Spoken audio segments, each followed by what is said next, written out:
Hello, Steve White, Steve Arts 89. Well, I'm going to call this video Thunderbolts Punishes Sinners, because Thunderbolts was number 1 and Sinners was taken down to number 2 again. Now, this wouldn't have been a surprise, a few weeks ago, because no one expected Sinners to be the cultural phenomena that it's becoming. They just thought it was going to be another little horror movie that cost too much and probably wouldn't make its money back because it had a big star.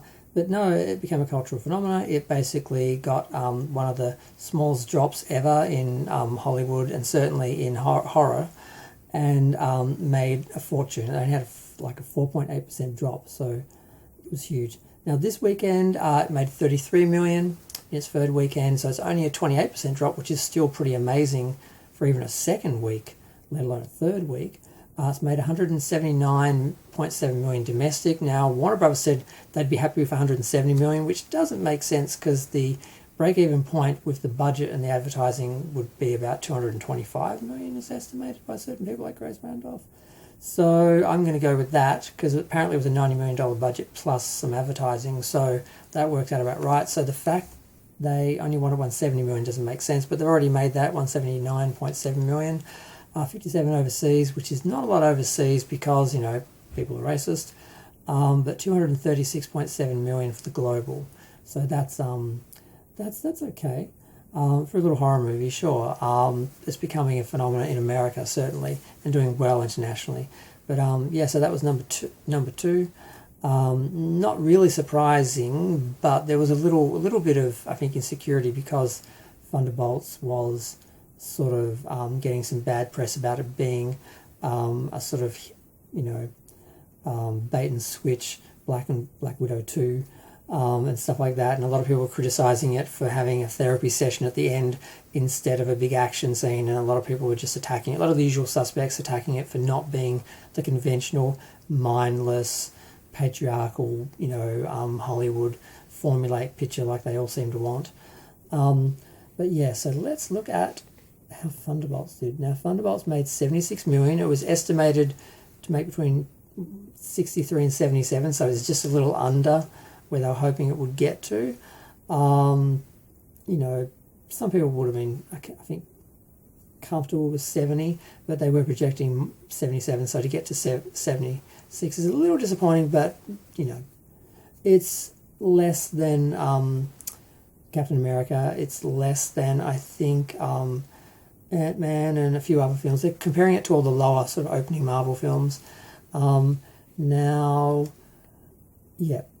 America Brave New World opened with 88.5 million and it has only made, how much has that made?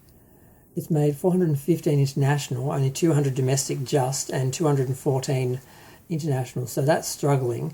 Now, some of the other films that made around the same opening, 71 million, 75 million opening, like Shang-Chi and The Eternals, they hit 400 million as well, and it made less than them. So the chances of it making the same 400 million are looking a bit unlikely.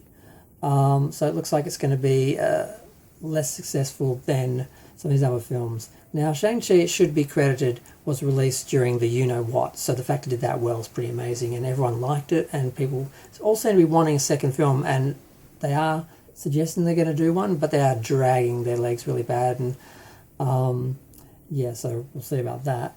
But so 86 million overseas, 162 million global altogether, so not a huge opening, and it looks like it's going to not do as well as Captain America and what's the other one they keep comparing it to? Was it The Eternals or something else in the same range?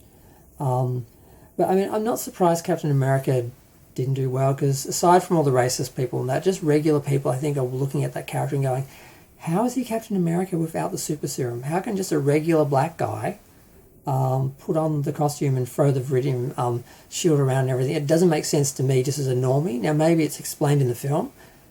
I haven't seen the film, but people who they're trying to get to see the film are probably looking at it like me going, like, how is he going to do that? How is he going to be Captain America? I just assumed he had superpowers or took the same serum or something. It's like, no, he didn't. What? How's he doing that then? I don't understand.